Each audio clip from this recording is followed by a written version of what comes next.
basuh kaki Simon Petrus? Masih tetap basuh. Yesus tahu kalau Yesus ketika ditangkap nanti, semua murid-muridnya, 12 akan meninggalkan dia. Yesus sangat tahu 12 muridnya, orang yang dilayani, akan meninggalkan dia waktu Yesus ditangkap. Pertanyaan, apakah Yesus masih tetap basuh kaki mereka? Bapak-bapak, masih. Buat saya ini pemimpin sejati. Ini panutan sejati. Kalau saya layani Pak Haiki setia sama saya, Pak Haiki baik sama saya, totalitas sama saya, itu gampang untuk saya layani Pak Haiki. Tapi ketika Pak Haiki tusuk saya dari belakang, menjelek-jelek saya, gosipin saya, fitnah saya, bahkan ingin menghancurkan hidup saya, menghancurkan keluarga pelayanan saya, pertanyaannya, apakah saya masih bisa melayani Pak Haiki? Belum tentu. Ini panutan sejati, ini pemimpin sejati, ini the real servant man. Yesus, saudaraku. Dia tahu murid-muridnya akan meninggalkan dia. Dia tahu muridnya salah satu akan mengkhianati dia, bahkan menyangkal dia. Tapi Yesus tetap membasuh mereka. Yesus tetap melayani mereka. Istrimu kurang ajar sama engkau.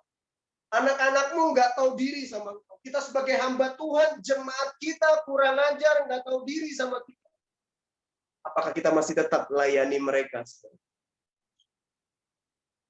Apakah kita tetap bisa mengasihi mereka? Padahal saudara udah cinta mati sama pasangan saudara. Saudara sungguh-sungguh beri yang terbaik buat jemaat yang saudara layani. Saudara sudah mati-matian cari uang, bekerja untuk masa depan anak saudara. Tapi anak saudara berontak sama saudara. Anak saudara ngelawan saudara. Saudara tetap melayani anak saudara seperti melayani murid-murid. Apakah saudara tetap mengasihi anak saudara, orang yang saudara layani seperti Yesus mengasihi murid-murid? Bapak Ibu boleh paham sampai Bapak Ibu lagi, aduh saya kebiasaan nih sama Ibu ya. Bapak-bapak sampai sejauh ini boleh paham? Amin. Nah, kita mau lihat saudaraku, keteladanan apa yang kita mau belajar dari Yesus.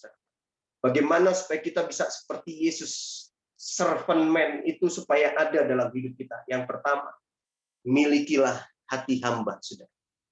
Ya, Yesus raja segala raja, tapi dia punya hati hamba. Ingat ya, bapak-bapak, hati hamba bukan mental hamba. Karena mental sama hati itu sangat beda, saudara. Ya, kita harus punya hati hamba, bukan mental hamba. Mental kita harus mental lebih dari pemenang. Mental kita seharusnya mental kingdom authority. Mental kita mental prajurit, saudara. Tapi hati kita hati hamba. Apa artinya hati hamba? Artinya gini, Yesus raja segala raja, tapi dia tetap punya hati hamba. Dengan kata lain gini, nggak peduli saudara mau bos di rumah, nggak peduli saudara mau gembala, mau pendeta, mau pengusaha, mau apapun pimpinan tertinggi dalam hidupmu, engkau harus tetap punya hati hamba. Kenapa? Karena Yesus keteladanan kita. Yesus panutan kita yang notabene raja segala raja. Dia pasti punya loh hati hamba. Siapa kita? Siapa kita? Saya nih jujur ya bapak-bapak. Saya sebagai suami, saya sebagai papa, saya sebagai hamba Tuhan, saya sebagai gembala, itu kedagingan untuk dihormati, kedagingan untuk dihargai, untuk dilayani. Kalau saya boleh jujur, itu tinggi sekali, saudara. Kita sebagai pimpinan, ya, kita sebagai pria, sebagai suami, dihargai sama istri, dihargai sama jemaat, di-appreciate, dipuji. Itu kalau mau jujur, saudaraku, ya, dihormati, itu begitu kuat dalam hidup. Ya saya nggak tahu bapak-bapak, sepertinya enggak lah, kelihatan dari wajahnya malaikat semua bapak-bapak ya. Ini bapak-bapak punya hati hamba semua, rendah hati semua. Tapi kalau saya boleh jujur, semakin kita di atas, kalau kita boleh jujur ya, semakin kita di atas, semakin tinggi posisi jabatan kita, itu untuk dihargainya itu tinggi sekali dalam hidup kita, Pak. Untuk dihormatinya, pengen dihormati, pengen dihargainya, pengen dipujinya, dilayani, itu tinggi sekali, Pak. Tapi saudaraku, kalau kita lihat keteladanan kita, panutan kita yaitu Yesus, raja segala raja, dia tetap lu punya hati hamba. Kadang saya tuh kalau ini ya, refleksi diri ketika mulai kecewa, saya jujur ketika mulai nggak dihargai, ya ada rasa kecewa, Tuhan tegur saya. Raya ini dalam hati aja, saya nggak dengar langsung suara royo, enggak. Saya refleksi, Raya, kamu ini siapa? Baru pendeta, baru gembala, hamba Tuhan, nggak dihargai sedikit kecewa. Nggak dihormati sedikit marah, ngambek, kecewa. Yesus Raja segala raja, saudara. Dia mau punya hati hamba. Kita ini siapa, saudara? Makanya kita ini suka lupa diri. Saudara. Yesus saja raja segala raja mau punya hati hamba, kita siapa? Banyak orang suka lupa diri. Kamu nggak tahu siapa saya, ha? Kamu nggak tahu siapa saya. Bapak aja nggak tahu siapa Bapak, apalagi orang lain, Pak. Nanya orang lain ya. Nah, saudaraku ingat, dengan kata lain gini, Bapak mau bos, mau pengusaha, bisnismen, mau suami, ayah, kalau Yesus saja raja segala raja, Pak, mau punya hati hamba, masa kita enggak? Nah, kita lihat Matius 20 ayat 26 sampai 28. Matius 20 ayat 26 sampai 28. Bapak pasti tahu cerita ini kalau baca pasal keseluruhan Matius 20 ini, saudaraku, ayat-ayat sebelumnya. Jadi mamahnya murid Yesus, yaitu mamanya Andreas dan Yakobus, saudara, punya permintaan sama Yesus supaya anak mereka itu nanti suatu kelak duduk di sebelahnya Yesus. Ya, mamahnya murid Yesus, yaitu mamanya Andreas dan mamanya Yakobus, punya permintaan, saudaraku ya, supaya anak mereka itu duduk di sebelahnya Yesus. Ya, terus murid-murid yang lain tanda kutip marah, nggak suka, iri atau jealous. Loh, kenapa mereka? Kenapa dia? Emang kita nggak bisa duduk di sebelah Yesus? Jadi justru mereka malah minta status, minta jabatan, saudaraku ya. Jadi ada konflik intern di antara mereka. Ada konflik kecil di antara murid-murid, saudaraku. Karena salah satu permintaan murid Yesus supaya anaknya nanti kelak duduk di sebelah kanan Yesus. Lalu yang lain iri, yang lain jealous, saudaraku. Ada konflik intern, konflik kecil di antara mereka. Terus Yesus bilang gini sama murid-murid. Matius 20 ayat 26 sampai 28.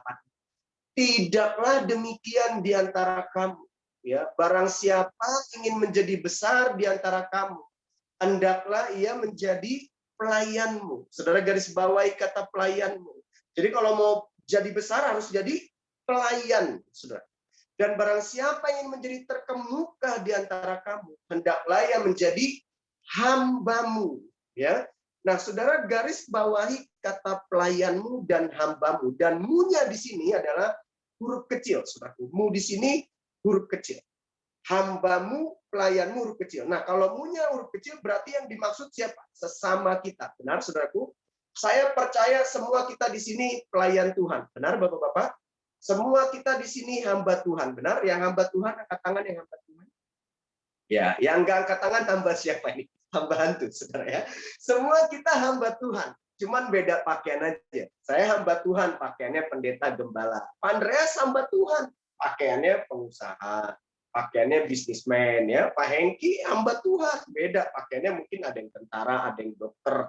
Ya kan, saudaraku? Semua kita hamba Tuhan, cuman beda pakaian aja, saudara. Nah, apa tanda bukti bahwa kita hamba Tuhan, pelayan Tuhan? Tanda bukti kita hamba Tuhan, kita pelayan Tuhan, enggak ini bukan berbicara tentang pekerjaan dokter apa, semua kita hamba Tuhan. Tanda bukti kita hamba Tuhan, pelayan Tuhan apa? Ya kita melayani Tuhan dong. Namanya aja pelayan Tuhan, berarti melayani Tuhan. Hamba Tuhan, berarti hamba Tuhan. Semua kita hamba Tuhan, pelayan Tuhan, buktinya apa? Kita melayani Tuhan. Kita jadi hambanya Tuhan, melayani Tuhan. Nah, Alkitab bilang, kita bukan cuma pelayan Tuhan, kita pelayan buat sesama kita. Alkitab bilang menjadi pelayanmu. Kita bukan hanya hamba Tuhan, tapi kita hamba buat sesama kita. Dan mengerti katakan amin. Nah, kita pelayan Tuhan, buktinya apa? Kita yang melayani Tuhan. Kita hamba Tuhan, buktinya apa? Kita melayani Tuhan. Nah, masalahnya kita bilang, kita bukan cuma pelayan Tuhan, kita bukan cuma hamba Tuhan, kita pelayan buat sesama kita. Kita hamba buat sesama kita. Saya hamba Tuhan, tapi saya bukan cuma pelayan Tuhan, saya pelayan buat Pak Andreas. Saya hamba buat Pak Andreas. Saya hamba buat Pak Daniel. Saya hamba buat istri saya. Saya pelayan buat Pak T. Karena Alkitab bilang, kamu bukan hanya hamba Tuhan, kamu pelayan buat sesamamu, oh hamba buat sesama. Sampai sejauh ini mengerti, katakan amin. Boleh paham, Bapak-bapak? Jadi, saudaraku, untuk kita memiliki jadi servant man, milikilah hati hamba. Apa itu hati hamba? Melayani sesama kita. Namanya aja hamba, ya hamba berarti melayani. Saudara. Jadi saya bukan cuma hamba Tuhan, saya hamba buat jemaat yang saya layani. Saya bukan hanya hamba Tuhan, saya hamba buat istri saya hamba buat anak saya pelayan buat orang yang saya layani. Tahukah Bapak-bapak bahwa engkau pelayan buat istri? Tahukah Bapak-bapak bahwa engkau hamba buat anak-anak? Engkau bukan cuma hamba Tuhan, tapi engkau hamba buat anak. Engkau pelayan buat anak. Milikilah untuk jadi servant man, milikilah hati hamba. Edwin Louis School bilang gini, saudara. Anda hanya berhak untuk memimpin sampai batas Anda bersedia melayani. Ya, ini pelopor pria sejati seluruh dunia. Edwin Louis School bilang, Anda hanya berhak untuk memimpin sampai batas Anda bersedia melayani. Artinya dengan kata lain gini, Anda nggak berhak untuk memimpin kalau Anda nggak bersedia melayani. Anda nggak pantas jadi pemimpin kalau Anda nggak bersedia melayani. Anda nggak layak jadi pemimpin kalau Anda nggak bersedia melayani. Karena Anda hanya berhak memimpin sampai batas Anda bersedia melayani. Kalau Anda mau jadi pemimpin sejati buat istri anak Anda, buat orang yang Anda layani, jadilah pelayan buat mereka. Karena Anda tidak berhak memimpin ketika Anda tidak bersedia jadi pelayan buat mereka. Saya boleh dapat amin? Cuman masalahnya, banyak orang mau jadi pemimpin, tapi nggak mau melayani. Nggak bisa. Yesus sudah kasih contoh buat kita. Dia melayani murid-muridnya, bahkan dia tahu murid-muridnya akan mengkhianati dia. Dia tahu murid-muridnya akan meninggalkan dia, tapi dia tetap basuh. Dia layani. 3,5 tahun dia layani. Dia tahu ujungnya mereka akan meninggalkan. Yesus tahu dari awal. Yesus tetap melayani mereka. Orang-orang yang, bahkan orang yang menjual dia, saudara. Orang yang mengkhianati dia, Yesus tetap melayani. Dengan kata lain gini, dengar baik. Kalau saudara mau kapasitas kepemimpinanmu diperluas sama Tuhan, perluaslah kapasitas melayani. Mau jadi pemimpin yang hebat, jadilah pelayan yang hebat. Mau jadi pemimpin yang luar biasa, jadilah pelayan yang luar biasa. Kalau kapasitas melayanimu 5, percayalah, nggak heran, kapasitas kepemimpinanmu hanya 5. Kapasitas melayanimu 9, maka kapasitas kepemimpinanmu adalah 9. Saya, ini maaf ya Bapak-bapak, bukan teriak-teriak, memang dari bawahnya begini, apalagi kan ketemu pria-pria malam-malam begini mesti semangat, saudara. Bukan marah-marah ya Bapak-bapak. Tolong jangan salah menafsirkan, nanti Bapak bilang ini kok Pak Ginting marah-marah kayak kita kayak dimarahin nih, kayak kita dianggap apa nih, di marah. Enggak, saudaraku, ini supaya semangat aja. Karena saya semangat kalau ketemu pria-pria. Jujur saya senang kalau ketemu bapak-bapak, saudara, ya. Karena saya dipulihkan di pria, ya. Matius 5 ayat 41 bilang gitu. Dan siapapun yang memaksa engkau berjalan sejauh 1 mil, berjalanlah bersama dia sejauh 2 mil. Jadi waktu itu, bapak-bapak, ya, prajurit Romawi atau pemerintahan Romawi, ya, kita tahu kan dulu orang Yahudi dijajah sama kerajaan Romawi, ya. Nah, kerajaan Romawi, prajurit Romawi waktu itu ada peraturan, ya, prajurit Romawi punya hak untuk menyuruh orang sipil atau rakyat siapapun, ya, orang Yahudi untuk mengangkat alat-alatnya prajurit Romawi maksimal 1 mil, ya kan?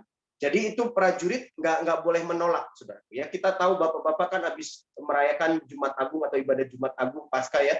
Waktu Yesus pikul salib, makanya prajurit Romawi suruh Simon dari Kirene pikul salib. Nah, Simon dari Kirene nggak bisa nolak, saudara. Karena memang ada peraturan prajurit Romawi punya hak untuk menyuruh orang, warga, orang sipil untuk mengangkat barangnya atau memerintahkan mengangkat apapun, saudara. Dan bapak-bapak ingat peristiwa prajurit Romawi suruh Simon dari Kirene pikul salib Yesus, ya Simon dari Kirene nggak punya hak, dan memang ada peraturannya waktu itu sejauh 1 mil.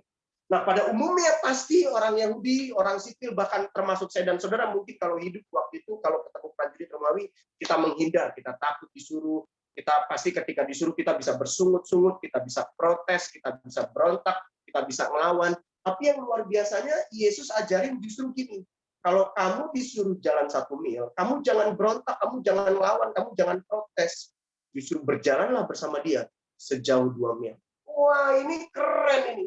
Nah, kalau saudara nggak punya hati hamba, mustahil saudara bisa lakukan 1 mil, ya mungkin 1000 langkah, saudara. Saudara suruh angkat berat 1000 langkah 1 mil. Terus Yesus ajarin jangan cuma 1 mil, 2 mil kalau bisa. Jangan lakukan dengan bersungut-sungut, jangan lakukan dengan pemberontakan. Nah, kalau saudara nggak punya hati hamba, saudara nggak mungkin bisa lakukan ini. 1 mil. Yesus ajarin kalau bisa 2 mil. Kalau nggak punya hati hamba, mustahil. Makanya dengar Bapak-Bapak, kita melayani Tuhan. Saya percaya Bapak-Bapak pasti semua di gereja pelayanan. Kalau kita nggak melayani dengan hati hamba, pelayananmu jadi beban. Benar. Kau akan selalu nuntut dihargai. Kau merasa statusmu pemimpin, kau layak dihormati sebagai majelis, kau layak dihormati sebagai orang senior, kau pantas untuk dihargai karena pengorbanan jeripayah. Kayak ujung-ujungnya kau kecewa, kau lepas pelayanan, karena kau merasa nggak dihargai. Kau merasa pengorbananmu nggak dilihat. Jangankan jalan 2 mil, jalan 1 mil aja kita mengeluh, kita bersungut-sungut. Jangankan berjalan 2 mil, jalan 1 mil aja kita udah ancam-ancam lepas pelayanan. Jangankan 2 mil, jalan 1 mil aja kita udah ngancem-ngancem gembala kita. Saya keluar aja dari gereja, Pak. Saya lepas aja pelayanan, Pak. Jangankan 2 mil, 1 mil aja kita udah mengeluh. Kita udah ngancem-ngancem lepas pelayanan. Kita udah ngancem-ngancem tinggalin gereja. Oke, kalau kita nggak punya hati hamba, nggak bisa. Oke, saya bilang tadi dari awal sama Bapak-Bapak. Ini sesi berat, saudaraku, termasuk buat saya. Karena saya belajar untuk menghidupi apa yang saya sampaikan. Saya belajar untuk mempraktekkan apa yang saya ajarkan. Dan saya terus mau belajar, dan mari Bapak-Bapak kita belajar untuk punya hati hamba. Servant man. Ini tema luar biasa. Respon benar membentuk pendewasaan. Kenapa kita sulit untuk punya hati hamba? Karena kita selalu responnya salah. Respon kita respon sebagai bos. Respon kita respon sebagai pimpinan yang harus dihormati. Respon kita respon sebagai pimpinan yang harus dihargai.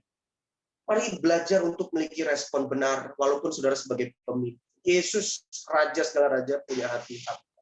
Kenapa sih kita banyak konflik suami istri? Kenapa kita banyak konflik dengan anak, menantu, dengan sesama pelayan, jemaat? Karena kita selalu mencari siapa yang benar, siapa yang salah.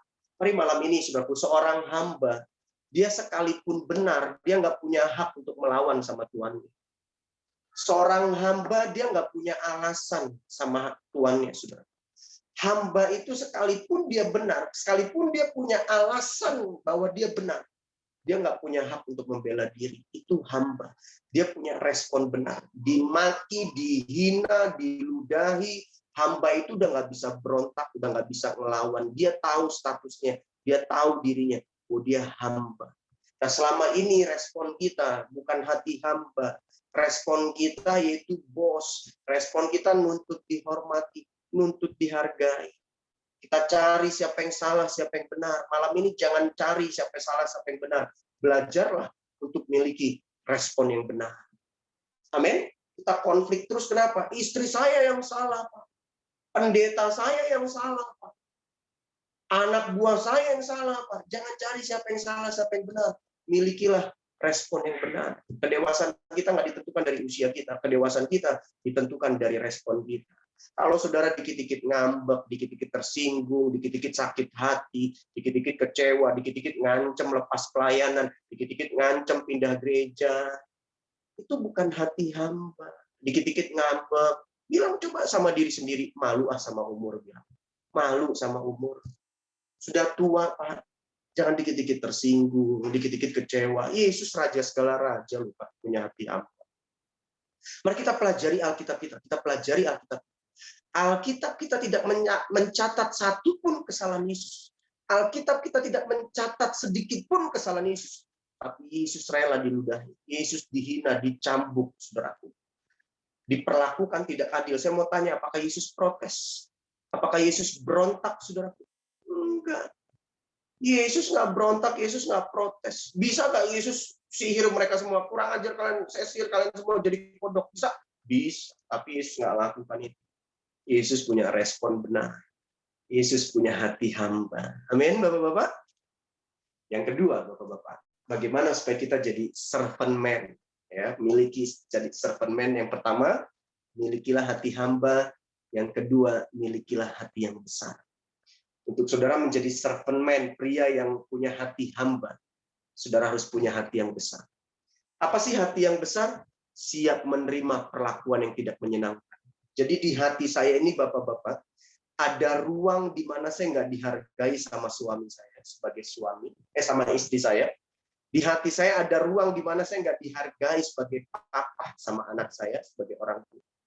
Di hati saya ada ruang, saya ulangi ya, di hati saya ada ruang di mana saya nggak dilayani sama istri saya sebagai suami, di mana saya nggak dihargai sama istri saya sebagai suami. Itu pemimpin yang besar, punya hati yang besar. Ada ruang-ruang kegagalan buat istri saya, ada ruang-ruang kegagalan buat anak-anak saya, ada ruang-ruang kegagalan buat orang-orang yang saya layani. Itu pemimpin yang besar. Dimulai dari hati yang besar. Pertanyaannya hari ini, sebesar mana hatimu? Kalau kita ditegur sedikit mulai ngambek, kita dinasehatin sedikit kita nggak terima, dikasih masukan sedikit, ditegur sedikit kita marah, saudara. Hati kita kecil banget. Pemimpin yang besar punya hati yang besar. Apakah di hatimu ada ruang kegagalan buat istri? Apakah di hatimu ada ruang kau nggak dihargai sebagai pemimpin? Apakah di hatimu ada ruang kau nggak dihormati sebagai pemimpin? Di mana pendapatmu nggak didengar, di mana pendapatmu nggak dihargai, di mana jerih payahmu nggak dilihat orang, ada ruang nggak di tempat itu, saudara? Kalau nggak ada ruang di tempat itu, hati kita kecil, Pak. Hati kita sempit, Pak. Dan kita nggak akan pernah bisa jadi pemimpin yang besar. Kita nggak akan pernah bisa jadi servant man. Makanya Amsal 4 ayat 23 bilang gini, jagalah hatimu dengan segala kewaspadaan, karena dari situlah terpancar kehidupan. Jadi kehidupan kita ini terpancarnya dari mana, saudara? Dari hati. Saya percaya gini, Bapak-Bapak, kalau hatimu dikuasai dengan sukacita, hatimu dikuasai dengan damai sejahtera, pasti terpancarnya kehidupan kita sukacita dan damai sejahtera. Saya boleh dapat amin? Amin. Pernah lihat orang mukanya kotak terus, untuk ketawa sukacita susah banget, mukanya kotak, susah banget sukacitanya, susah banget ketawanya. Iya, pasti hatinya nggak benar. Iri, dendam, pahit, kecewa. Makanya terpancarnya Pak, pahit, iri, dendam, kecewa. Karena hatimu dikuasai dengan pahit, dendam, iri, kecewa. Tapi kalau hati kita dikuasai dengan damai sejahtera, hati kita dikuasai dengan sukacita, terpancarnya damai sejahtera dan sukacita. Makanya jaga hati kita dengan segala kewaspadaan. Jangan izinkan pahit, kecewa itu masuk dalam hidup kita, masuk dalam hati kita. Makanya diperlukan hati yang besar.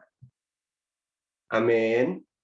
Makanya firman Tuhan bilang hati yang gembira adalah obat yang manjur, tetapi semangat yang patah mengeringkan tulang. Hati yang gembira adalah obat yang manjur. Ternyata obat yang manjur itu bukan dari Singapura, Pak. Obat yang manjur itu bukan dari Malaysia, Pak. Obat yang manjur itu dari hati yang gembira. Tapi kita sulit untuk punya hati yang gembira kalau hati kita nggak benar.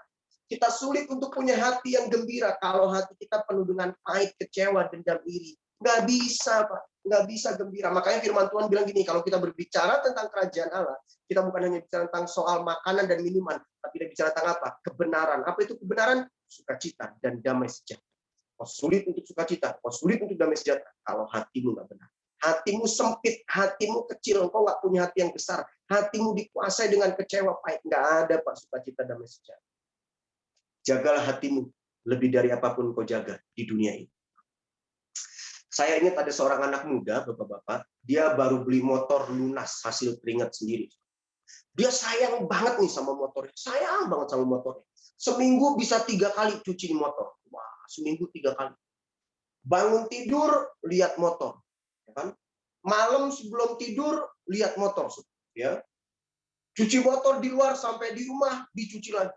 Sayang banget sama nih motor.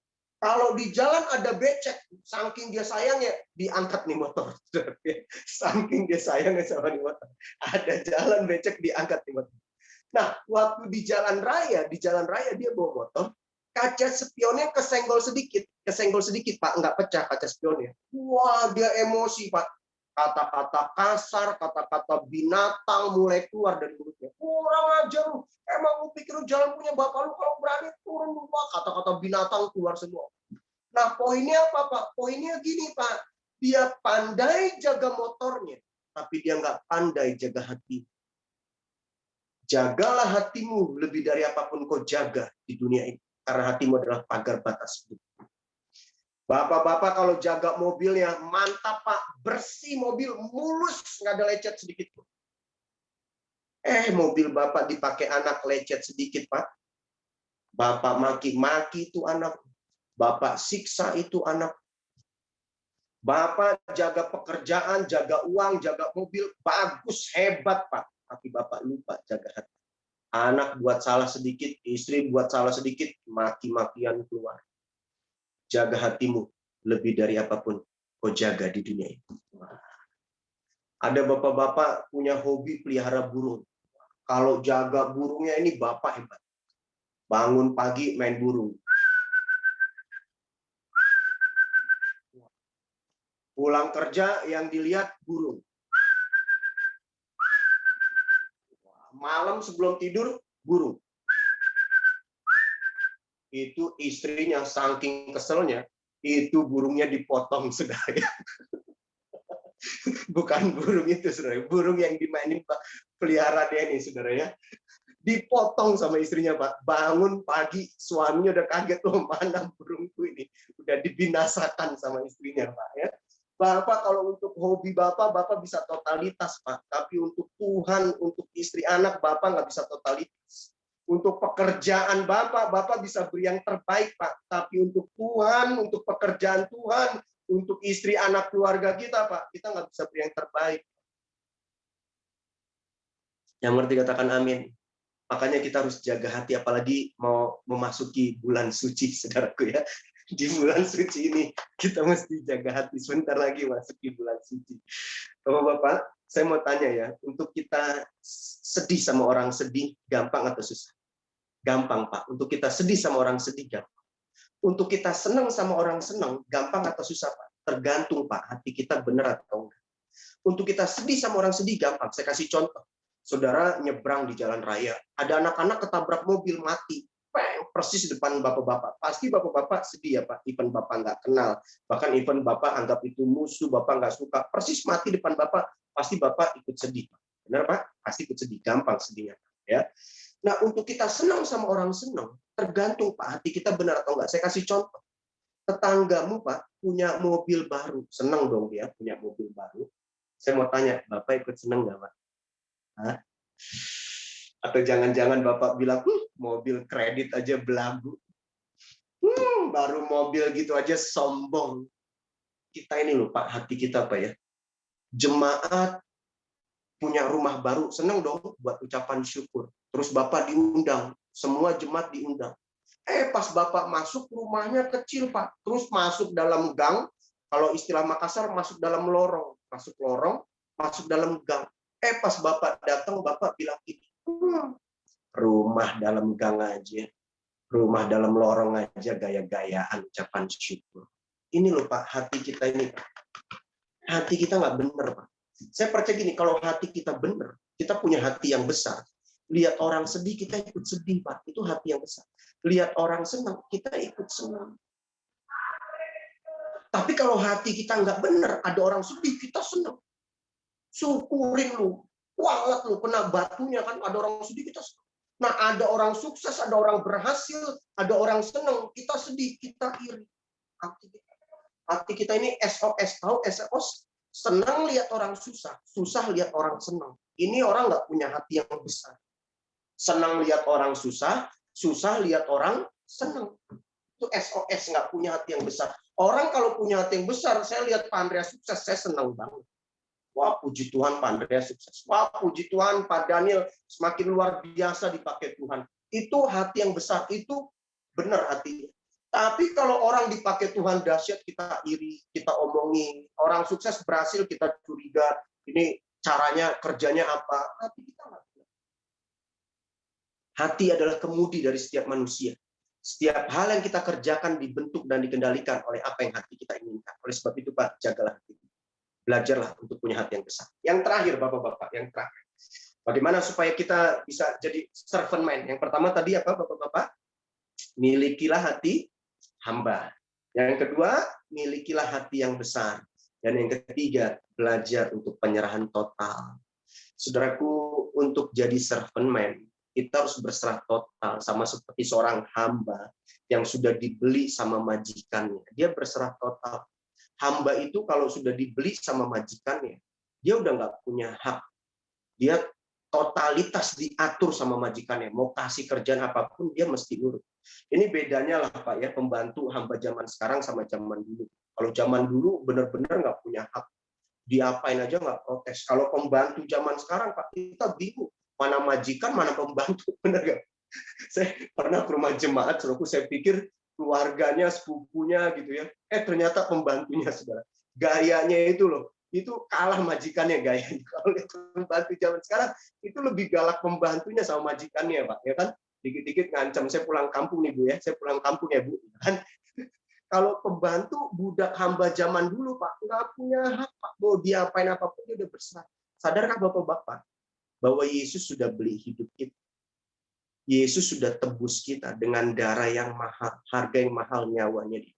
Dengan kata lain gini, Pak, kita udah nggak punya hak lagi, Pak, atas hidup kita. Kalau saya tanya Bapak-Bapak di tempat ini, menurut Bapak-Bapak, apa sih tujuan Yesus datang ke dunia mati di kayu salib? Kalau saya tanya satu-satu, pasti hampir semua kita punya jawaban yang sama. Menebus dosa manusia, menyelamatkan manusia, mengampuni manusia. Benar Bapak-Bapak? Tidak ada yang salah dengan jawaban itu. Tidak ada yang salah. Tapi tahukah Bapak-Bapak bahwa Yesus datang ke dunia, mati di kayu salib? Dia bukan hanya menebus dosa-dosa kita. Dia bukan hanya untuk menyelamatkan kita.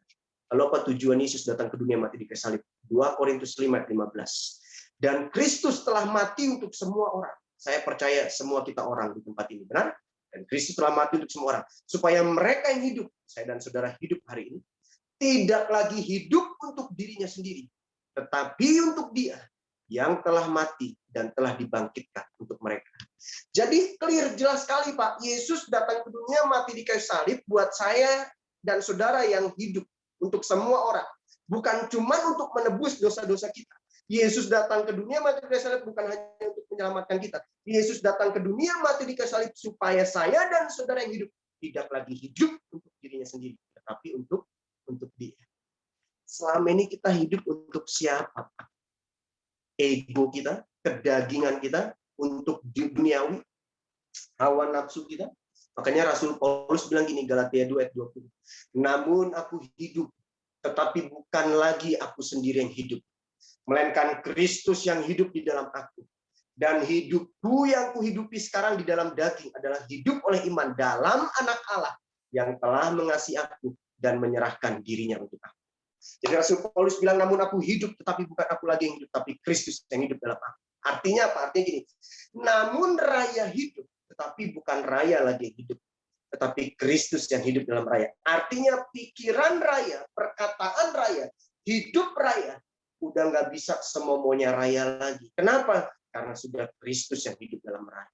Selama ini kita hidup semau-maunya siapa, Pak? Semaunya hawa nafsu kita, kedagingan kita, Pak, keinginan kita. Hidup kita bukan milik kita lagi, tapi milik Kristus. Kan ada lagu rohani, lagu dangdut gitu ya. Suka-sukamu Tuhan, suka-sukamu Tuhan, suka-sukamu Tuhan. Nyanyinya gampang, Pak, liriknya sederhana, tapi kalau boleh jujur untuk kita hidup suka-sukanya Tuhan, itu nggak gampang, Pak.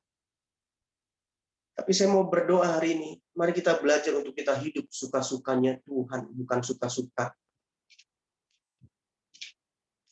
2 Korintus 5:17 bilang gini, jadi siapa yang ada di dalam Kristus, saya dan saudara sudah di dalam Kristus, kita sudah ditebus, kita milik Kristus, Dia adalah ciptaan baru. Yang lama sudah berlalu, sesungguhnya yang baru sudah datang. Kalau kita sudah dalam Kristus, Pak, yang lama sudah berlalu, yang baru sudah datang. Kristus yang hidup dalam kita, bukan kita lagi. Kalau kita bilang kita ciptaan baru, Kita udah 20 tahun, 10 tahun, 5 tahun, 13 tahun jadi orang Kristen. Kalau 13 tahun yang lalu kita masih suka sakit hati, sampai saat ini kita masih suka sakit hati. Bedanya di mana, Pak? Kalau Bapak bilang Bapak udah 20 tahun, 30 tahun, 40 tahun jadi orang Kristen, Bapak sudah bilang ciptaan baru. Kalau 30 tahun yang lalu kau bergumul dengan rokok, kau bergumul dengan judi, kau bergumul dengan minuman keras, kau bergumul dengan pornografi, kau bergumul dalam hal pengampunan. Sampai saat ini Pak, kau masih bergumul dalam hal pengampunan. Sampai saat ini kau bergumul dalam hal judi, rokok, pornografi. Lalu di mana ciptaan barunya? Karena kita bilang orang sudah dalam Kristus, ciptaan baru. Dia harus tinggalkan itu semua. Yang lama sudah berlalu. Dan yang baru sudah datang. Kita sudah ditebus sama Tuhan. Kita udah jadi anaknya Tuhan. Udah nggak bisa semua maunya kita lagi. Bapak sadar bahwa kita anak Tuhan? Amin, Bapak-Bapak? Ya. Kalau anak itu berbicara tentang apa sih? Identik dengan kemiripan. Ya kan? Pak Andreas kan ini putih ya, Pak Andreas ya. Istri Pak Andreas juga putih ya Pak Andreas ya, istrinya ya. Putih. Ini contoh ya, ini cuma contoh. Misalkan nih Pak Andreas, istrinya melahirkan, ya kan saudara, istrinya melahirkan. Ini terus kita datang sama-sama, wah beberapa orang, kita 5 orang, 6 orang datang ke rumah sakit kunjungan, besuk gitu ya, karena istrinya Pak Andreas melahirkan. Pas kita sampai rumah sakit ya, di kamar rumah sakit kita lihat, wih mirip ya sama mamahnya, cantik ya kan saudara, atau mirip ya sama papanya, ganteng putih ya kan, mirip. Ya iyalah, namanya juga anak orang tuanya. Benar? Kita langsung ngomong tuh, pasti datang, mirip ya, hidungnya mirip, matanya mirip, benar? Kan? Nah, ini yang kedua. Misalkan ini contoh yang kedua. Kita datang sama-sama, kan Pak Andreas putih, istrinya putih, ya. Pak Andreas matanya sipit, istri matanya sipit. Pak Andreas rambutnya lurus, istri rambutnya lurus. Pas kita datang, rame-rame, anaknya kulitnya hitam. Matanya belok, rambutnya keriting, ya kan? Saya percaya pasti kita udah lihat-lihatan itu satu sama lain, bener nggak? Lihat-lihatan kita satu sama lain, dan nggak mungkin kita bilang, wih Pak Andreas kok nggak mirip sih, nggak mirip, nggak mungkin, saudara gue. Pak Andreas ini anak siapa nih, anak siapa? Nggak mungkin. Pasti kita cuma ngomong dalam hati, dan kita akan lihat-lihatan. Dan saya percaya pasti kita udah nggak sabar pengen cepet-cepet pulang. Apa tujuannya pengen cepet-cepet pulang? Pengen bahas itu anaknya siapa, bener nggak saudara? Kita pengen bahas cepet-cepet itu anaknya siapa. Jangankan sampai di tempat parkir di mobil, dari keluar pintu kamar aja kita udah heboh. Itu anak siapa ya? Anak siapa ya? Kok bapak mamanya putih, anaknya hitam, bapak mamanya rambut lurus, anaknya rambutnya keriting, bener nggak saudara? Jadi bahan omongan heboh itu. Nah, kita ini kan anak Tuhan, saudara. Anak itu kan identik mirip sama orang tuanya. Nah, kita ini mirip gak sama Tuhan? Cara bicara kita, cara hidup kita, keputusan-keputusan yang kita ambil, tindakan-tindakan yang kita ambil, cara bicara kita ini, hidup kita ini, mirip gak sama Tuhan? Kita ini anak Tuhan. Anak itu identik dengan kemiripan. Orang Yesus aja punya hati hamba, kita sombongnya minta ampun. Nah, saudara mirip siapa? Yesus aja mau melayani, kitanya maunya dilayani. Nah, kita ini mirip siapa? Kalau kita anak Tuhan, seharusnya kita mirip Tuhan. Amin, saudaraku. Yesus aja mau melayani, kita maunya dilayani terus. Yesus aja serahkan hak untuk dihargai, dihormati. Nah, kita pengen dihargai, dihormati terus. Nah, kita mirip siapa ini? Bapak-bapak boleh paham maksudnya? Pastikan kita mirip Tuhan, karena kita anak Tuhan. Penyerahan total dengan apa? Dengan mematikan ego. Tahukah Bapak-bapak bahwa musuh terbesar dalam hidup kita bukan iblis, Pak? Saya percaya iblis musuh kita, karena kita bilang peperangan kita bukan melawan darah dan daging, tapi melawan penguasa di udara. Saya percaya iblis musuh kita. Tapi musuh terbesar dalam hidup kita bukan iblis, karena iblis sudah dikalahkan oleh darah Yesus. Musuh terbesar dalam hidup kita adalah ego kita sendiri. Ego. Aku. Bapak-bapak tahu virus terjahat di akhir zaman bukan virus COVID-19. Virus terjahat di akhir zaman, virus aku. Aku. Aku ini kan suamimu. Aku ini kan pendetamu. Aku ini kan bosmu. Aku ini kan pimpinanmu. Aku. Itu ego. Itu musuh terbesar dalam hidup kita. Hal yang paling sulit kita taklukkan dalam hidup kita adalah ego kita. Iblis sudah dikalahkan oleh darah Yesus. Iblis sudah nggak ada kuasanya lagi. Jadi jangan dikit-dikit iblis, Pak. Dikit-dikit iblis. Banyak orang Kristen sekarang suka besar-besarkan iblis. Dikit-dikit iblis. Mati lampu aja iblis. Iblis nih kayaknya iblis. Padahal mati lampu. Ada majelis bilang gini, Pak Raya tolong doakan gereja kami, Pak. Kenapa, Pak? Gereja kami pecah terus, Pak. Kayaknya banyak iblis di gereja kami, Pak. Dalam hati saya, jangan-jangan iblisnya Bapak, Papa nggak bercanda sebenarnya. Bercanda. Gereja Bapak pecah terus. Karena banyak orang ego di gereja Bapak. Semua mau dihargai, semua mau dihormati. Coba Pak matikan ego, saling menghormati, saling menghargai. Saya percaya nggak akan pecah.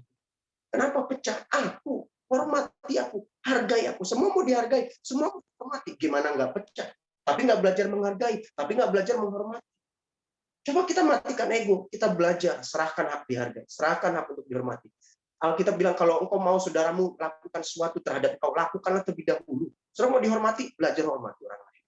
Mau dihargai, belajar menghargai orang lain. Cuman problemnya kita maunya dihormati terus, tapi kita nggak belajar menghormati orang. Kita maunya dihargai terus sama istri kita, tapi kita nggak belajar menghargai istri.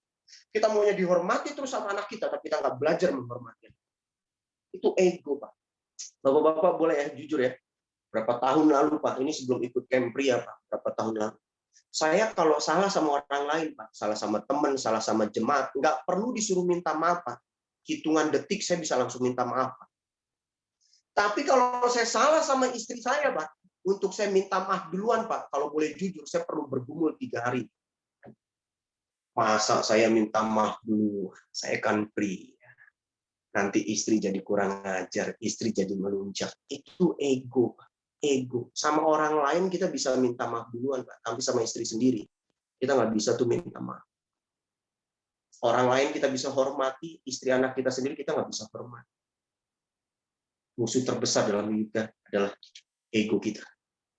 Makanya Matius 5 ayat 44 bilang ini, tetap aku berkata kepadamu, kasihlah musuhmu dan berdoalah bagi mereka yang menganiaya kamu. Kalau kita nggak matiin ego kita, Pak, kita nggak penyerahan total sama Yesus, nggak masuk akal. Tuhan ini nggak fair, ini nggak adil. Aku disakiti berkali-kali, aku disakiti berulang-ulang. Tuhan suruh aku berdoa buat dia. Usahaku, bisnisku hancur gara-gara dia. Dia tipu aku. Tuhan suruh aku mengasihi dia. Tuhan suruh aku mengampuni dia. Bahkan Tuhan suruh aku berdoa untuk dia. Ini nggak fair, Tuhan. Ini nggak adil. Kalau Bapak nggak ngerti prinsip matikan ego, Bapak nggak ngerti prinsip penyerahan hak, Bapak nggak mungkin bisa lakukan itu. Berdoa buat musuh, berdoa buat orang menayang engkau. Kau ditampar pipi kiri, kasih pipi kanan. Ini nggak realistis, Tuhan. Tampar pipi kiri, kasih pipi kanan. Aku udah bangkrut, rumah tanggaku hancur. Aku suruh berdoa untuk dia, aku suruh mengampuni dia. Ini nggak masuk akal. Ego, ego, aku. Yang terakhir, Bapak-bapak, ini statement terakhir aja. Kecewa itu biasa, tetapi membalas dengan kebaikan masih dikecewakan. Itu luar biasa. Saya berdoa Bapak-bapak yang mengikuti Zoom ini, kita jadi Bapak-bapak yang luar biasa. Kecewa itu biasa, Pak. Saya sudah terlalu sering dengar orang Kristen kecewa. Tapi kecewa, disakiti, tetapi membalas dengan kebaikan masih dikecewakan. Itu luar biasa, Pak. Mengampuni itu biasa. Tetapi mengampuni sekalipun disakiti berkali-kali, itu luar biasa. Kebaikan dibalas dengan kebaikan, itu biasa. Tapi balaslah kejahatan dengan kebaikan, itu baru luar biasa. Dan kita nggak akan bisa lakukan ini tanpa kita matikan ego kita. Dan kita berkata, biar sungguh hanya Kristus yang hidup dalam aku. Aku matikan raya ginting, egoku. Bukan aku lagi yang hidup, tapi Kristus yang hidup dalam aku. Mari Bapak-bapak, tundukkan kepalamu, kita mau berdoa. Tuhan, terima kasih buat kebenaran-Mu hari ini. Roh Kudus, jamah hati kami. Kalau ada di antara kami, hari ini Tuhan, tanpa kami sadari, seringkali kami nuntut dihormati.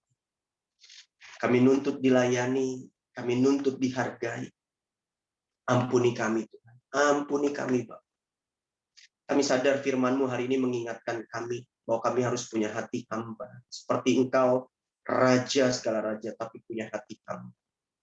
Kami harus punya hati yang besar, seperti Engkau punya hati yang besar. Engkau rela membasuh kaki murid-murid-Mu. Bahkan Engkau tahu bahwa mereka akan mengkhianati, Engkau meninggalkan, Engkau menyangkal. tapi Engkau punya hati besar, Engkau tetap layani mereka, Engkau tetap kasihi mereka.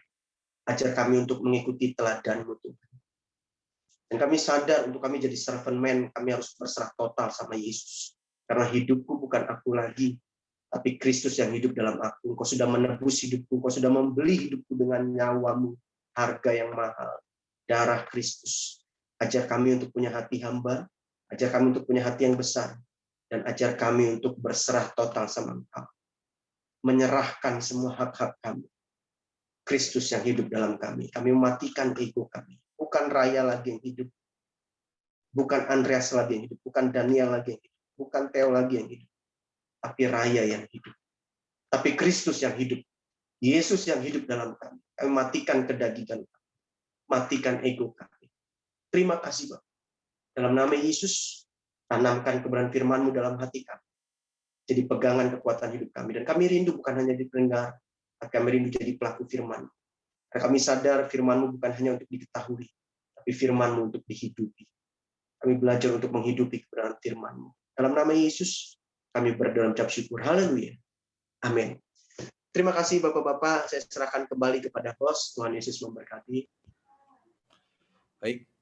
Terima kasih buat atas kebenaran firman-Nya. Buat Bapak Raya Ginting ya. Sini sudah cukup jelas dan juga saya juga merasa diberkati dan Bapak-bapak semua juga merasa diberkati gitu. Amen. Ya, jadikanlah keteladanan pada Tuhan. Miliki hati hamba dan hati yang besar dan juga penyerahan total itu. Ya, kita harus ikut berserah ya semuanya gitu atas segala yang terjadi karena Tuhan terlebih dahulu telah melayani kita dan kita melakukan membalas dengan pelayanan yang betul-betul gitu. Tuh, barangkali di sekitar Bapak-bapak sekalian ada pertanyaan yang akan disampaikan. Kami persilakan.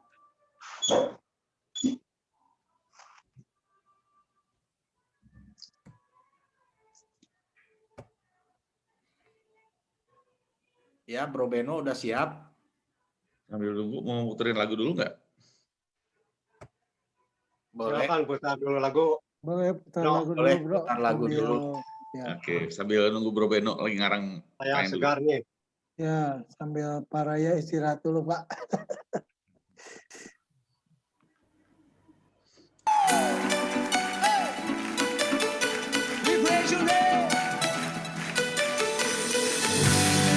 Tepuk tangannya mana buat Allah kita, come on.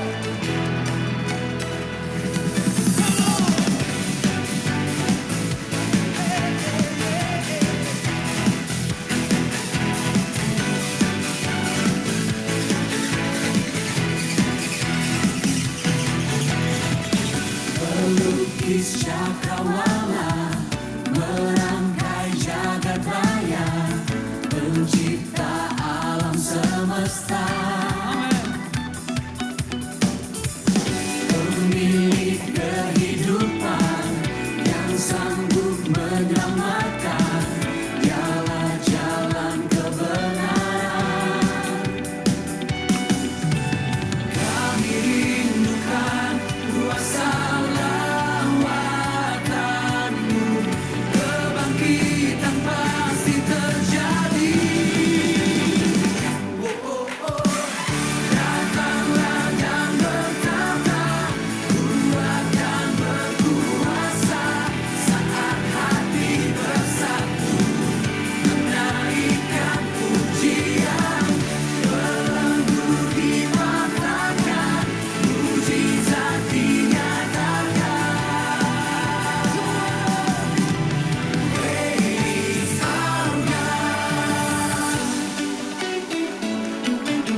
Ya, baik Bapak-bapak, apakah ada yang dipertanyakan? Ada. Ya, kami persilakan Bro Beno. Selamat malam Bapak Raya Ginting, Horas Bah. Malam Pak, Horas. Salam kenal Pak, malam hari ini saya bisa bertemu dengan Bapak kembali. Ya, Terima kasih untuk share firman Tuhan malam hari ini. Yang Bapak katakan tadi memang betul semua apa yang terjadi dalam kehidupan kita sebagai pria-prianya Tuhan. Sebetulnya judulnya ini Resettlement itu nggak berat Pak, ringan, cuman nulis settlement aja. Cuman yang beratnya itu actionnya Pak Raya. betul Pak Beno, betul Pak. Actionnya itu yang berat buat kita semua. Iya. Dan seringkali kita cepat-cepat disappointed, kecewa sama lingkungan. Padahal kita sebagai pelayan-pelayan Tuhan, betul nggak Pak? Betul. Ya, ini yang saya mau tanyakan karena saya juga perlu untuk nambah wawasan tentang firman Tuhan. Ada dalam Injil Lukas 10 ayat 38, Pak. Itu cerita tentang Marta dan Maria. Iya. Yang satu silent, Maria, yang satu Marta itu action. Tetapi Tuhan Yesus tidak mau menerima masalah ini. Apakah Marta itu sedang mencari pencitraan terhadap Tuhan Yesus waktu itu? Dan jadi momennya kepada pria-pria malam hari ini, kita sebagai servantman, apa yang harus kita lakukan, Pak? Apakah silent, diam saja, duduk di bawah kaki Tuhan, atau bergerak? Ya, yang saya tanyakan itu dulu, Pak Raya. Mungkin Bapak bisa menjawabnya. Terima kasih, Pak Raya. Mau lihat Ya. Saya langsung jawab, Pak Hengki, atau bagaimana? Ya, persilakan Pak Raya Ginting untuk menjawab. Oke, ya baik Pak Beno, terima kasih buat pertanyaannya. Kalau ditanya aplikasinya Maria Marta terhadap kita sebagai prianya Allah, apakah kita action melayani atau kita silent gitu ya. Jadi kalau buat saya Pak Beno, kita mesti tahu momennya Pak Beno. Ada momen waktu kita berdiam diri di hadapan Tuhan, ada momen kita harus action, Pak Beno. Jadi waktu itu sebenarnya Yesus pengen momen bahwa Marta itu jangan cuma sibuk pelayanan, tapi dia nggak ada waktu untuk sama Tuhan, Pak Beno. Bersama dengan Yesus. Seperti Maria, dia terus dekat dengan Yesus, dia sadar bahwa Yesus tahu sekali bahwa Yesus nggak lama dengan mereka. Yesus singkat sama mereka. Jadi Yesus pengen Marta nggak cuma sibuk dengan pekerjaan-pekerjaannya, tapi ada momen bersama-sama dengan Yesus seperti Maria. Nah, jadi kalau tanya kita apakah harus action atau kita silent, kita mesti tahu momennya. Ada momen kita harus berdiam diri di hadapan Tuhan, dan ada momen kita harus action. Karena diam itu nggak selalu emas. Terkadang diam itu juga kalau terlalu banyak diam, kuning-kuning, nggak ada bedanya sama yang kuning-kuning. Jadi mesti Pak Beno pas momennya, momen kita tahu sekali kapan kita berdiam di hadapan Tuhan, dan kita tahu momen kapan kita harus action atau bertindak. Jadi buat saya itu jawabannya Pak Beno. Saya berharap bisa menjawab, dan kalau ada bapak-bapak yang lain bisa menjawab lebih jelas, lebih bagus, silahkan bapak-bapak. Ya, terima kasih. Terima kasih Pak Raya, segitu juga cukup buat saya. Jadi inspirasi buat kehidupan sehari-hari. Cuman tadi ada perkataan yang menyinggung saya nih Pak. Ya, apa? Katakan sama Pak Raya, kalau sudah tua itu jangan cepat-cepat tersinggung, jangan cepat-cepat mundur Pak Raya, jangan cepat-cepat apa gitu sensitif. Tapi bersyukur malam hari ini ada firman Tuhan yang sudah Pak Raya berikan buat saya, yaitu memiliki hati hamba, juga hati yang besar, juga penyerahan total. Jadi sekarang saya tidak tua lagi, Pak. Saya muda lagi, Pak. Mantap, Pak Beno. Ya, mungkin buat inspirasi buat teman-teman juga di AMC. Ya. Terima kasih mau liate Pak Raya. Mulyate, Pak Beno, Mulyate. Ya, satu lagi Pak, yang menarik dari pemberitaan tadi, yaitu di tengah-tengah Bapak berbicara masalah burung ya Pak. Burung, saya sudah jual burungnya Pak. Oh, udah Karena dijual. ya, Berarti saya Bapak takut sebelum dipotong, Pak Beno sudah jual duluan ya? sudah dibinasakan, takut dibinasakan Pak. Jadi saya jual Pak burung. Iya, Pak Beno. Cuma jawab aja Pak Raya. Siap, Ya. siap, Pak Beno. Ya, terima kasih Pak Raya. Sama-sama, Pak Beno. Tuhan berkati. Pasu-pasu Tuhan Yesus Imaho. Ya. Baik, terima kasih Pak Terima Beno kasih. atas pertanyaannya. Barangkali dari bapak-bapak yang lain ada pertanyaan lagi.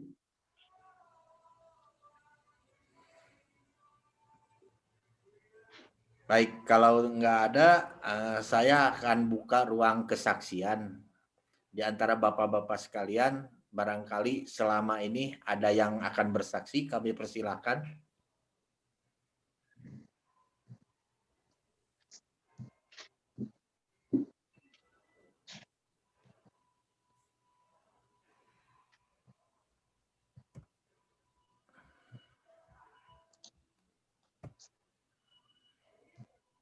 Baik, kalau nggak ada, kita akan mendengarkan pengumumannya buat ibadah AMC minggu depan.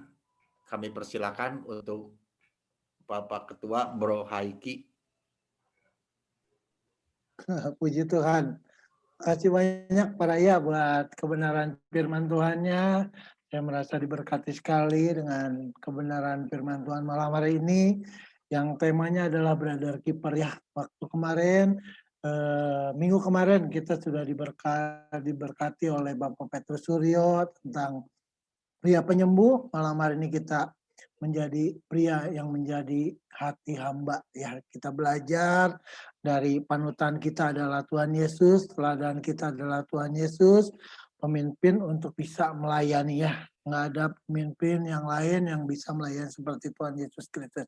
Makasih Pak buat kebenaran firman-Nya, melengkapi saya untuk menjadi pria yang mempunyai hati sebagai hamba, untuk bisa mempunyai hati yang besar, bahkan untuk bisa penyerahan secara total dalam kehidupan setiap pria. Saya percaya semua pria di malam hari ini diberkati sekali dengan kebenaran firman Tuhan yang sudah dibawakan hambanya Pak Raya Ginting. Makasih sekali lagi Pak. Tuhan memberkati di mana Pak Raya berada, menjadikan saluran berkat buat kehidupan orang-orang di sekitarnya. Amin. Puji nama Tuhan Pak. Dia akan bacakan pengumuman tiap pagi kita ada doa pagi hari Senin sampai Sabtu jam 5 sampai jam 6 via Zoom. Linknya yang sama seperti malam hari ini. Terus hari ibadah raya kita hari Minggu jam 6 sampai jam 7 dibagi 3 waktu jam 6 sampai jam 7, jam 7.30 sampai jam 8.30, sorenya jam 4 sore sampai jam 5 sore. Minggu depan kita akan dilayani oleh hambanya yaitu Bapak Pendeta Juli Adrianto dengan tema The Man of God, ya, pria penjaga. Ya, jadi kita nanti dilengkapi dengan pria penyembuh, pria sebagai hamba, dan minggu depan kita akan dibekali oleh kebenaran firman Tuhan menjadi pria penjaga untuk kita bisa menjaga pria-pria yang lainnya untuk bisa hidup lebih maksimal lagi tentang the man of guardian. Oke, selanjutnya untuk bapak-bapak yang tergerak untuk persembahan atau kolekte untuk kas AMC untuk berjalannya ibadah AMC seperti malam hari ini bisa dipersembahkan melalui rekening persembahan AMC dengan nomor rekening 676-517-5503 Bank BCA atas nama Mulyawan Setia Utama. Pada saat transfer mohon ditulis keterangan dengan format kolektif spasi nama. Mungkin itu aja. Terus ibadah AMC ini direkam ya dan ada di YouTube-nya dengan judul AMC Bandung ya, Bro Andreas. Ya, tolong dibantu subscribe-nya juga supaya AMC Bandung ini bisa lebih lagi luas dijangkau oleh pria-pria yang lainnya. Amin. Mungkin itu aja. Ada lagi Pak Andreas yang saya lupa mungkin? Oke, sekali lagi itu aja. Pak Raya, terima kasih sekali lagi, Tuhan Yesus memberkati. Silakan kepada Pak Moderator, silakan. Baik, terima kasih untuk Bapak Haiki atas pengumumannya. Kita akan akhiri ibadah kita malam hari ini. Waktu dan tempat saya serahkan kepada Bapak Pendeta Daniel Wiliardi. Kami persilakan, Bapak. Terima kasih Pak Engki buat kesempatannya. Maju-jua Pak Raya. Jual Pak Daniel. Ya, kalau Pak Raya itu bukan Horasba, maju-jua. Salah Pak Beno. Karena kalau ginting itu pasti dari Karo. Bukan dari Toba. Kalau dari Karo itu maju-jua. Ya betul ya, Pak Raya ya. Ya, betul Pak. Ya. Kalau Pak Beno genteng. Ya, begitu. Terima kasih Pak Raya. Kami sudah sangat diberkati. Saya pribadi kembali diingatkan dan firman Tuhan itu sangat menampar ya, menampar saya khususnya ya, untuk saya kembali koreksi ya, untuk baik di rumah tangga, baik di pelayanan, untuk tetap fokusnya bukan kepada diri sendiri tapi fokusnya kepada orang lain kalau kita sebagai pelayan Tuhan. Dan saya percaya bahwa pelayanan itu adalah jalan untuk menuju kemuliaan. Ya. Terima kasih Pak Raya. Jangan memakai terus Pak Raya. Sudah lama nggak ketemu. Pak Ferdinand tadi pagi ada di Bandung. Ya. Terima kasih. Kapan-kapan boleh kita ketemu main-main ke Bandung Pak Raya. Siap Pak Daniel. Siap. Di Makassar. Ketemu sama Pak Beno, Pak Raya. Ya, ketemu. Kalau tadi menyinggung tentang Marta dan Maria, ya saya melihat bahwa Tuhan itu lebih tertarik kepada hati dan telinga daripada kepada tangan dan kaki. Itu pasti. Ya, kalau malam hari ini kita pakai telinga dan hati kita, pasti kita bisa dengan kasih karunia kita bisa mempraktekannya. Bagaimana kita menjadi servant man. Dan memakai Pak Raya terus dimanapun yang melayani, baik jemaat Tuhan yang dilayani, jadi berkat bagi kerajaan. Amin. Nanti kita tutup dalam doa. Nanti saya mohon Bapak Pendeta Robi Angga Wijaya, kalau ada tadi saya lihat, ya, masih ada Pak Robi, ya tutup dalam doa, ya. Tutup. Ada. Ya, Oke. Ya. Mari kita berdoa. Bapak, kami ucap syukur dan terima kasih di mana pada saat malam hari Tuhan kami boleh diingatkan melalui kebenaran firman Tuhan, untuk kami mempunyai hati hamba, untuk kami juga semakin hari semakin rendah hati di hadapan Tuhan maupun di hadapan sesama, sehingga nama Tuhan dipermuliakan.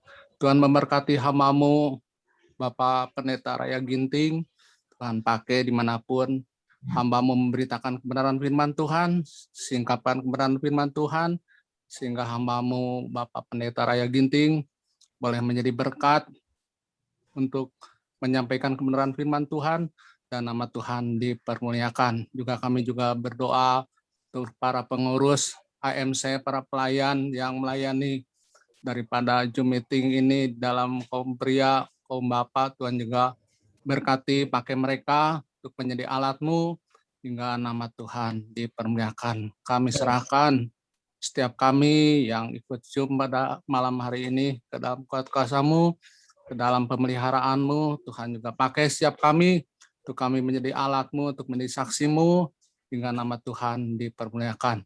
Dan kami mau akhiri Zoom meeting AMC ini Tuhan, bila damai sejahtera Allah senantiasa menyertai setiap kami, dan juga keselamatan serta kasih sayang daripada Tuhan Yesus Kristus senantiasa menyertai setiap kami, dan juga Roh Kudus yang senantiasa memberikan kekuatan, memberikan pertolongan penghiburan bagi setiap kami, dan hanya di dalam nama Tuhan Yesus Kristus kami akhiri Zoom meeting kaum pria maupun AMC ini, dan kami percaya bahwa Tuhan yang selalu memberkati setiap kami. Dan hanya di dalam nama Tuhan Yesus Kristus kami berdoa dan mengucap syukur. Haleluya. Amin. Makasih Pak Robi. Makasih Bro Totong, Bro Hengki, Bro Yusman, Bro Andreas. Terima kasih semuanya. Terima kasih. Terima kasih Pak Raya. Selamat malam semuanya. Tuhan berkati. Terima kasih semuanya. Tuhan berkati. Saya kapan ke Bandung Pak Raya? Tuhan memberkati. Diburu. Selamat malam. Tuhan berkati. Dijemput di Lewi Panjang Pak Raya sama AMC. Terima kasih Pak Raya. Sama-sama Pak, sama-sama. AMC Bandung di subscribe dulu tuh Pak Beno. Pak Beno mau bertanya, Pak Beno. Terjemahin yang tadi, Pak Beno. Pak Beno salah buka kamus. Buka kamus dulu tadi. Salah kamusnya. Yang penting menjual. Itu yang dibuka tadi, yang Korea Utara itu mah. Bahasa Jerman itu. Izin le. Biasa lah, MB. Thank you Bro. Ken, biasa MB. Ken, Mendadak Batak. Beno, Yo Pak Daniel, apa kabar? Paras Pak. Monik bilang sama saya bahwa dulu janjinya hanya pelihara satu burung aja, nggak mau burungnya. Sudah saya jual burungnya, Daniel. Dipotong. Di mana?